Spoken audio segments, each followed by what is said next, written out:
Well, hello everybody. Today we're going to take a look at something that's not a mint set. We're going to take a look at a couple of different errors that we've found.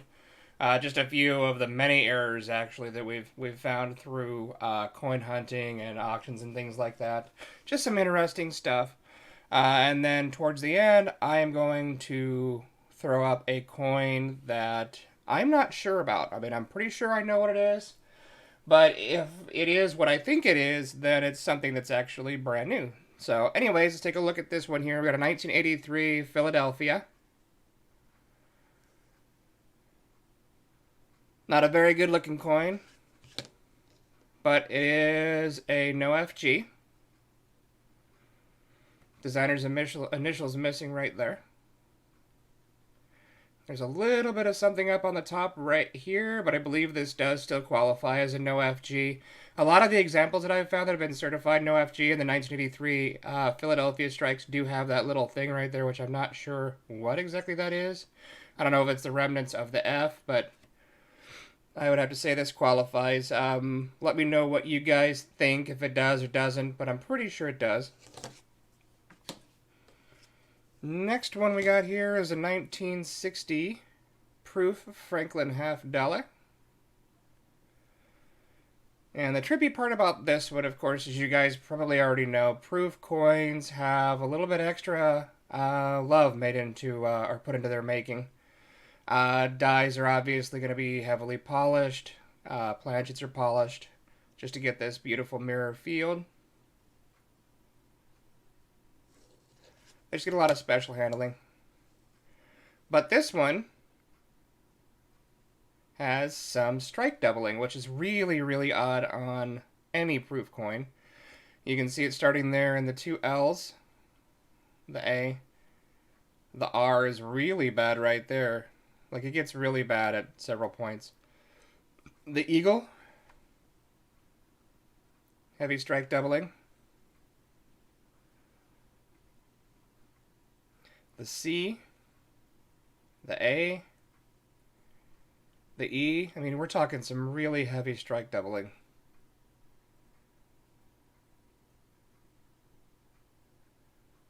The O and of is really crazy.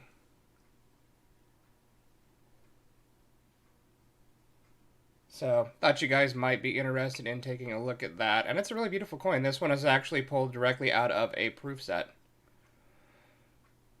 Almost looks like there might be a little bit of struck through right there on the S, the U, and the B.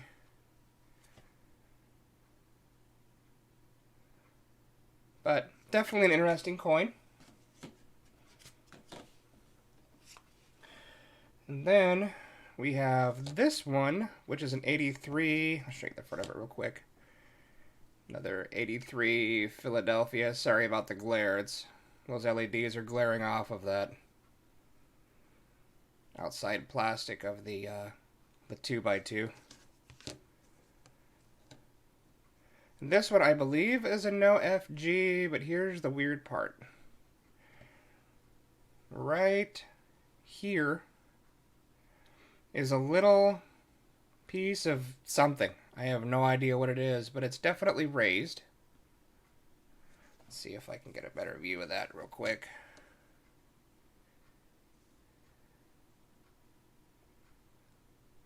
But yeah, it's a little raised piece of metal. No FG, but I have no idea why there's that little piece of metal right here. Maybe just some sort of like a die break, die error, or something from the die wearing. But definitely different. And then I have a 1971D. Not a good looking coin at all. Looks like it's got some wheel damage around the center on the face there, probably from getting stuck in a slot machine at some point.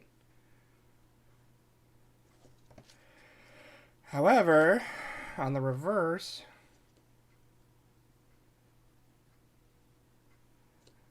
what is that? It literally looks like an I lower and between the A and the M in America. And what I guess is that this is a pretty well worn die, so more than likely That's just a giant die chip in the shape of an eye. But pretty trippy looking. And it goes all the way from the top of that star all the way up to between the A and the M.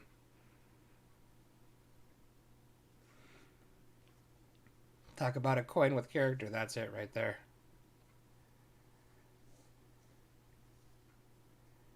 If you guys have any theories on that one, let me know. But next up, we're going to go to the weird discovery. Alright, so first off, I thought I'd show you guys a little bit closer look at that 83 Philadelphia that has that weird blob of metal. And as you can see, it is a raised piece of metal. It doesn't really fit anything that you would imagine would still be left over there from the FG, from the designer's initials. So I'm not sure, again, what that is. And then the next one is the really weird one. Again, sorry for that glare, guys. Got a 1986 Philadelphia Statue of Liberty silver dollar. ICG mint state 70, which of course 70 being perfect, but I mean, to me ICG is a little bit iffy. I'm not sure how reliable they are. A long time ago I had coins graded by ICG, and you know, and seeing other people get coins regraded, they usually grade a little bit lower than what ICG says, but I mean, besides that, that's not even the point of this. The point of this is it's a beautiful looking coin, right? Ellis Island Gateway to America. It's the mint state version. It's not a proof coin. Get that a little bit into focus there. But, I mean, either way, it is a beautiful coin. Definitely got to get this thing regraded.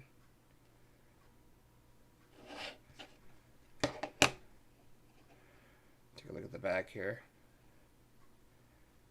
I think it's a very underrated design.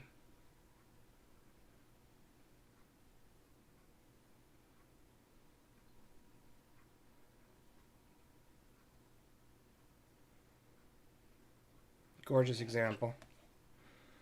But here's where things get a little bit strange. And this thing is a prime example of why you look at every single coin that you get. We've had this coin for, I'd say, probably 4 or 5 months now, somewhere around there.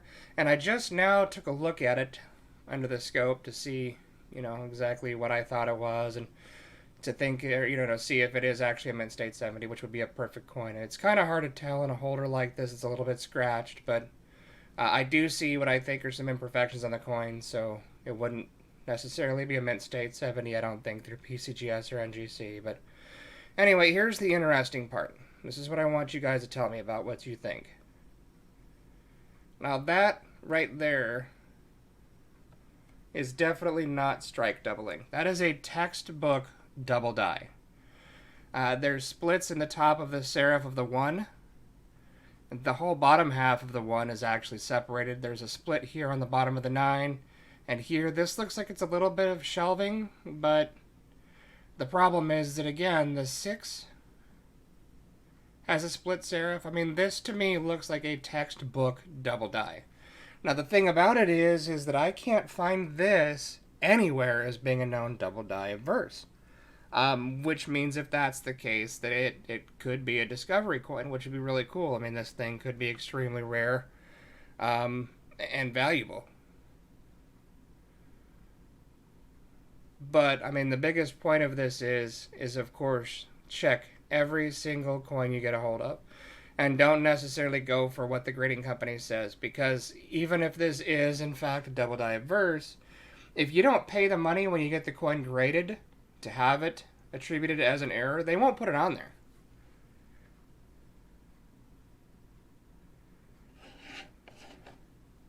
So even if it doesn't say it's an error, look at it. At every angle that I look at this, I can see splits. Like, there's definitely the split in the 9. The 1 is extremely obvious. The 6 is quite obvious. I don't know. It looks like a double die to me. But anyways, guys, put in the comments below what you think it is. If you think it's strike doubling or if you think it's a double die. I definitely think it's a double die. The only thing that looks a little bit suspicious to me is like this and the 9, and then of course the 8 and the top of the 8 and the bottom of the 8. It looks a little bit like strike doubling, like shelving, but this doesn't look anything like strike doubling. That looks like a true double die. But anyways, go ahead and comment down below, guys. Getting close to the 300. Probably next week, I'm going to go ahead and bring out the video for the 300 Friends giveaway announcement. So once we hit that, I could actually put the video down for the comment, show you guys what you're going to get, and all that fun stuff. But until then, love you guys, and we will see you soon. God bless you.